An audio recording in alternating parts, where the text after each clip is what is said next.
A pleasant good afternoon to all of you lovely people out there. I hope you are all having a beautiful Wednesday and hump day so far. By the way, happy hump day and happy almost Friday as well, because we got a very fun episode ahead of us this afternoon. And as you guys can tell, I am not in my office. I am doing a video in the park. Beautiful day out. How could you say no to this? You know, it's always good to get out in the nice weather and smell the roses. So, all right, guys, welcome back to the channel, everybody. A positive time with Ryan. And yes, guys, welcome back. Today is hump day, but it is also April. We are continuing our discussion in Autism Awareness Month.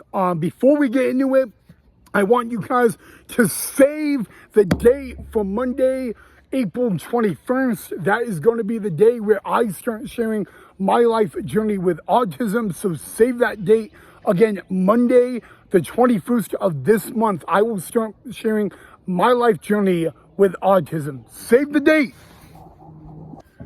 Okay, so in today's discussion, we are going to talk about first responders dealing with autism. And this is a really big topic. It's happened to me a lot, actually, way too much.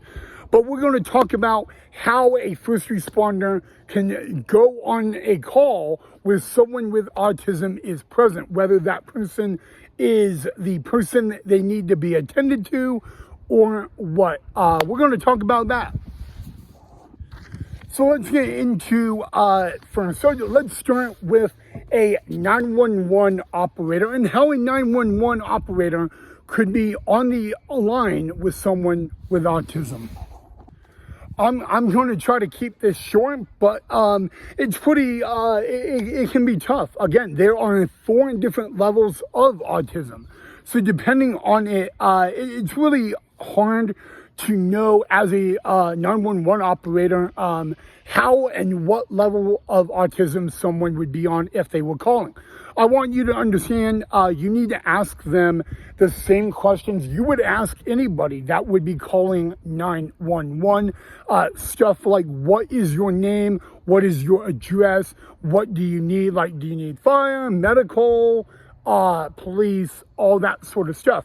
But depending on what the call may be, someone with autism calling 911 can be extremely traumatic for them. People with autism always have the question, am I going to go to jail for what I'm about to call? Am I going to get into trouble for what I'm about to call for? And I want you to understand that there is a lot of patience.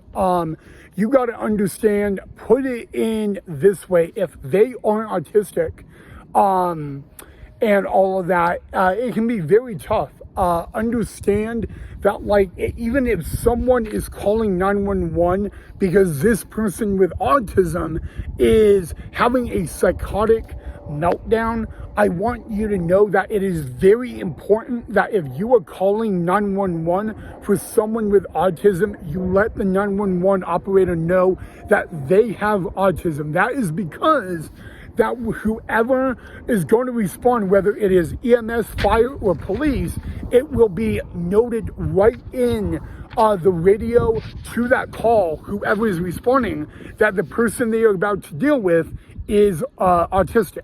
So that is extremely important to know. Next, guys, we're going to start with police and how a law enforcement officer can go on a call with someone where they will be dealing with someone that is autistic. So it's really simple. Number one, you want to approach the subject like anybody else. You want to introduce yourself. You want to say, like, hi, I'm Deputy or Officer Joe, and all that. You want them to know. It's like a formal introduction. Next is you need to just know that depending on the situation, you need to remain calm. And of course, you hear that like with anybody. But with people with autism, guys, they can be afraid. And this could be a very minor thing. This could be something of them having a bad day and they're hitting themselves. And so what you would do as an officer or a law enforcement officer, if you came onto a call like that, is you cannot be yelling at them to stop hitting themselves. You need to understand and you really need to say that everything is going to be okay. You are safe. Those are two things I would desperately recommend you say. Also, I would say that you are here to help. You are not here to make things worse, and try to get them to explain what is going on or how you can help them. So you're probably going to ask the question, well, what if I'm calling 911 because Billy Bob Joe over here with autism is hitting his head, and the law enforcement and EMS show up and he is hitting his head? Number one, guys, I want you to understand, if you were ever calling 911 on someone with autism and, for instance, they're hitting their head, it is important to know that you need to not intervene. You are putting yourself in high danger if you do that. You need to understand that first responders are trained on that. And what happens if you're now asking, well, I'm a law enforcement officer, I'm going to this call with this person with autism is hitting their head and I need them to stop. How can I do? What can I do?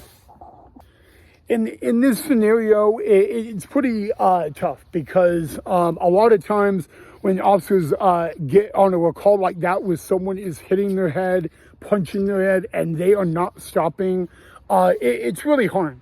Because one, you don't want them to hurt themselves, and you want them to, and you want to, de-escalate the situation ASAP.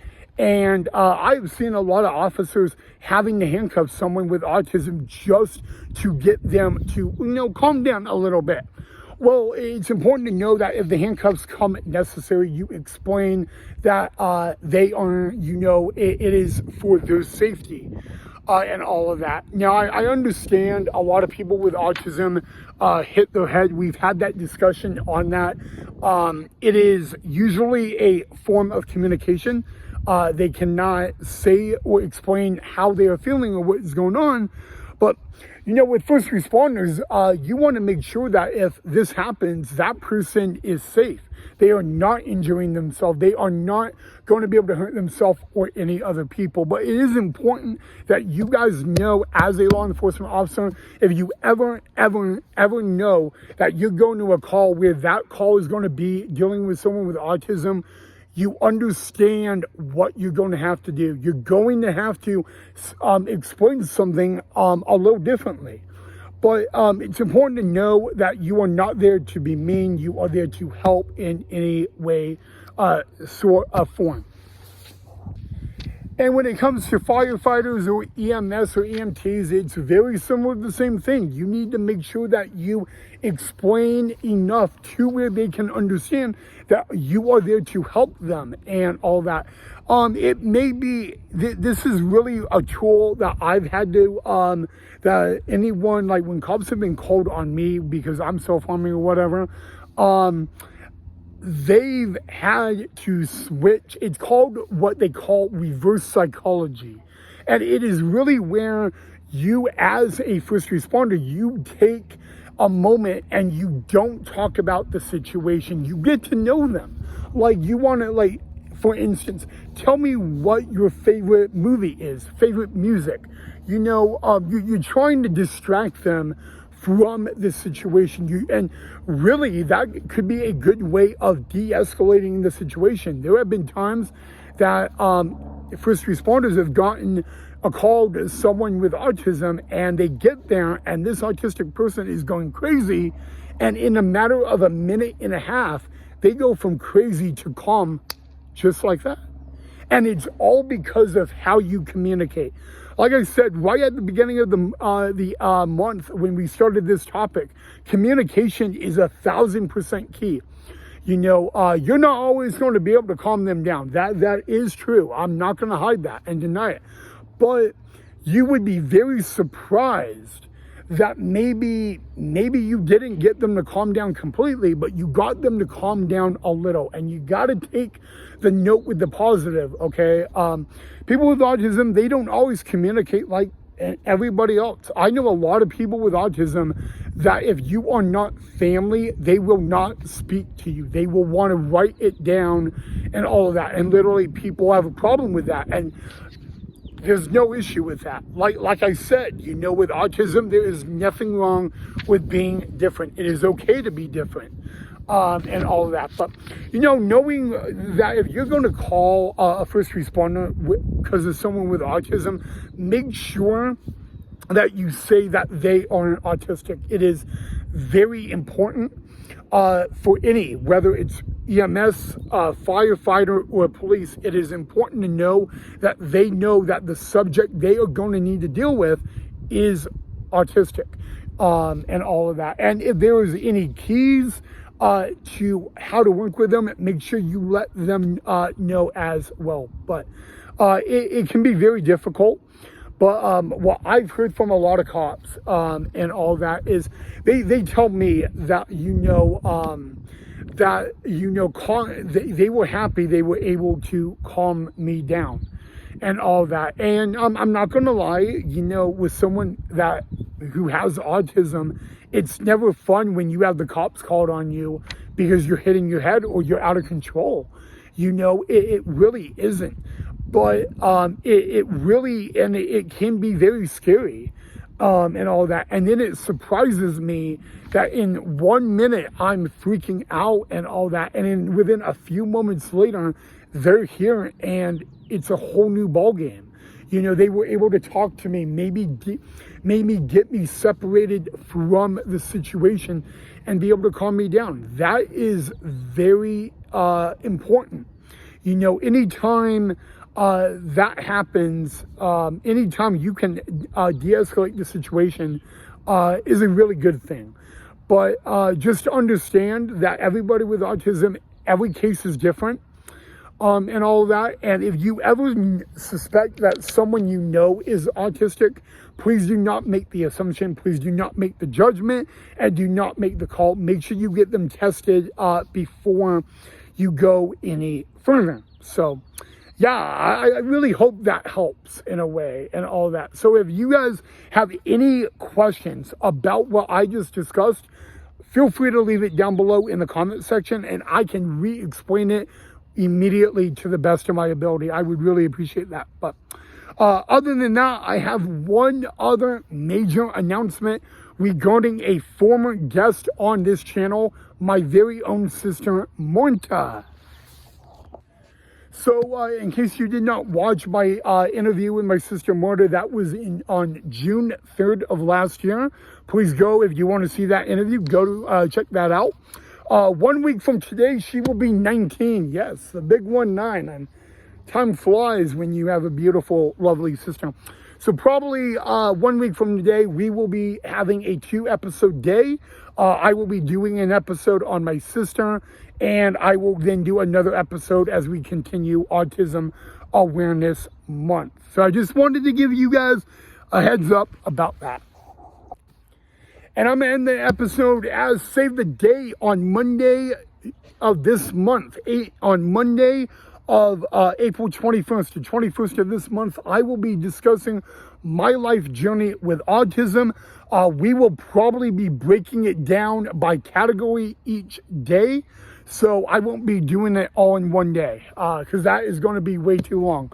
So I just want you guys to save the date. Probably on Monday, the 21st of the month, we're going to go beginning and all of that. But if there is anything specific you want me to discuss about my life journey, I would love for you guys to let me know down below in the comments so I can prepare for that. But yeah, guys, look at this beautiful weather.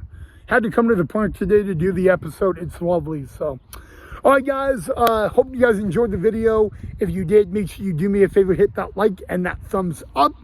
And as always, guys, enjoy your hump day and Wednesday. I will see you guys right back here tomorrow for our next episode.